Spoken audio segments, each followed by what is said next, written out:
my YouTube channel. This is not my mommy's because it's called Kyrie Garcia. And today we're going to make slime using two ingredients, the glue and the activator. You can choose between the white glue and the clear glue. So I'm gonna do it both so you can see the difference. And the activator is the Ariel Power Gel. So let's start! I'm gonna pour the white glue on the black bowl.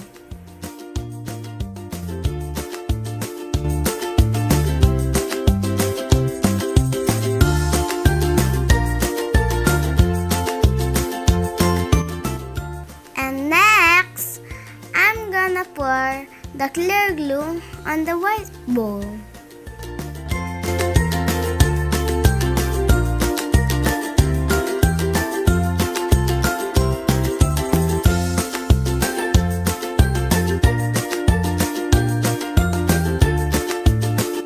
Pour the activator little at a time.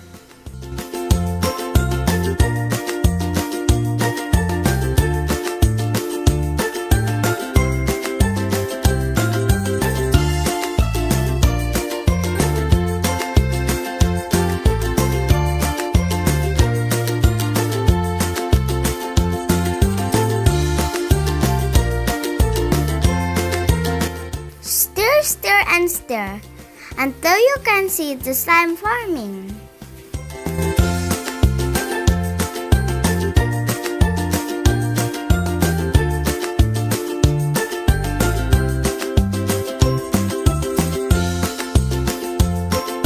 It's a success. Now this is the difference between the light glue and the clear glue.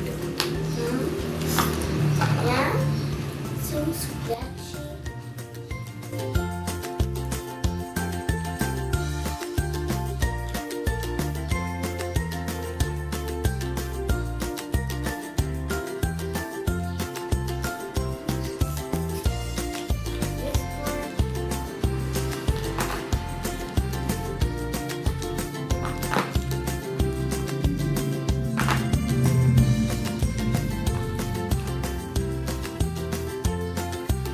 Oh, so it's like it's fluffy.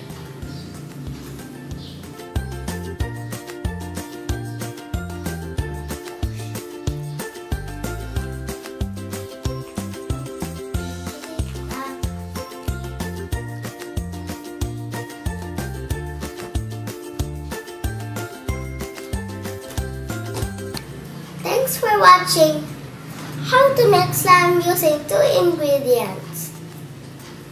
Till next time, and please like and subscribe. Bye!